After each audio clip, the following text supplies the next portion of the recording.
যে নবীজি সাল্লাল্লাহু আলাইহি ওয়াসাল্লাম কাঁচা পেঁয়াজ খেয়েছেন কিনা, এবং নবীজি সাল্লাল্লাহু আলাইহি ওয়াসাল্লাম গরুর গোশত খেয়েছেন কিনা। দেখুন রাসূল আকরাম সাল্লাল্লাহু আলাইহি ওয়াসাল্লামের বিষয়, নবীজি সাল্লাল্লাহু আলাইহি ওয়াসাল্লাম তিন ধরনের খাবার অপছন্দ করেছেন। এক নম্বরে ওয়ালাম ইয়াকুল তুআমান ফি ওয়াক্তি শিদ্দাতি হারারাতি, নবীজি সাল্লাল্লাহু আলাইহি ওয়াসাল্লাম অত্যাধিক গরম কোনো খাবার খেতে পছন্দ করতেন না। চুলা থেকে নেমে এসে গরম গরম খাওয়া, এটা নবী কি করতেন না, পছন্দ করতেন না। দুই নম্বরে ওয়ালা তাবিখান বাইতান ইয়াসখিনু লাহু লিগাদিন, আল্লাহর নবী বাসি কোনো খাবার পছন্দ করতেন না। আজকে বিকালে রান্না করে কাল সকালে খাওয়া, কাল দুপুরে খাওয়া, এটা নবীজি পছন্দ করতেন না।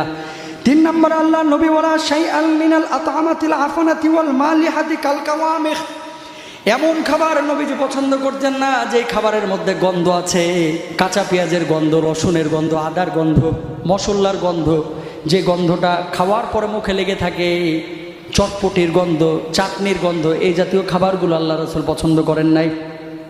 নবীজি এই খাবারগুলো পছন্দ করতেন না। একবার আবু আইয়ুব আনসারী রাদিয়াল্লাহু তাআলা আনহুর বাড়িতে আল্লাহর নবী মেহমান হলেন।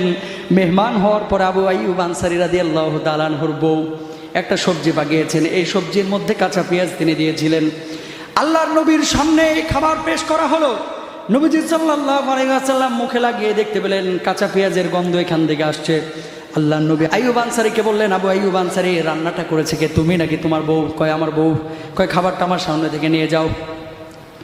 আবু আইয়ুব আনসারী বললেন, ইয়া রাসূলুল্লাহ, কেন আপনি খাবার খাবেন না? আপনি না বলেছেন যে কোনো খাবার সামনে আসলে হালাল হলে খাবারটা খেয়ে নিতে, আপনি খাচ্ছেন না কেন? আল্লাহর নবী বললেন, এখানে পেঁয়াজ আছে, পেঁয়াজের গন্ধ আমি সহ্য করতে পারি না। তখন বললেন, পেঁয়াজ খাওয়া কি হালাল নাকি হারাম? সাহাবী জিজ্ঞেস করলেন।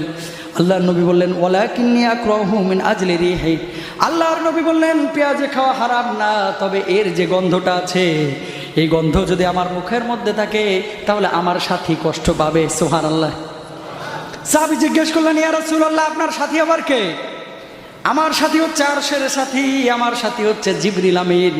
পেঁয়াজের গন্ধ, রসুনের গন্ধ যদি মুখের মধ্যে থাকে তাহলে আমার জিবরিল আমিন যখন আমার সঙ্গে কথা বলে যখন কষ্ট পায়। বলুন সুবহানাল্লাহ।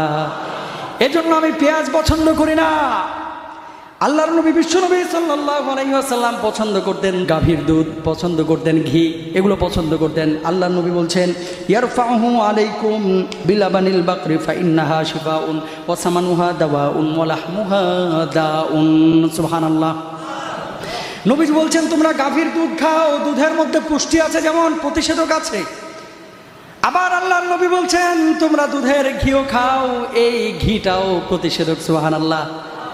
আর তোমরা গরুর গোশত কম কম খাও, ওয়ালাহমুহা দাউন, আল্লাহ রাসূল স্পষ্ট বলছেন, কারণ গরুর গোশতের মধ্যে রয়েছে রোগ। সুবহানাল্লাহ। বর্তমান ডাক্তারও কিন্তু এই কথা বলছে, গরুর গোশতের মধ্যে কি আছে? রোগ আছে।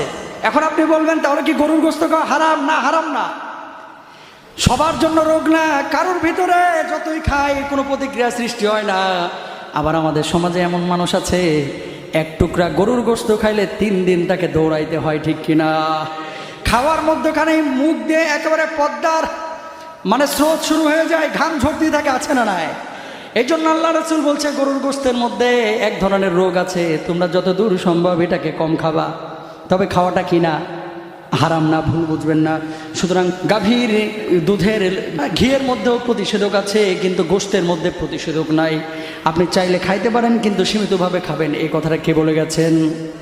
আল্লাহ রাসূল সাল্লাল্লাহু আলাইহি ওয়াসাল্লাম। মানতে রাজি আছি তো ইনশাআল্লাহ?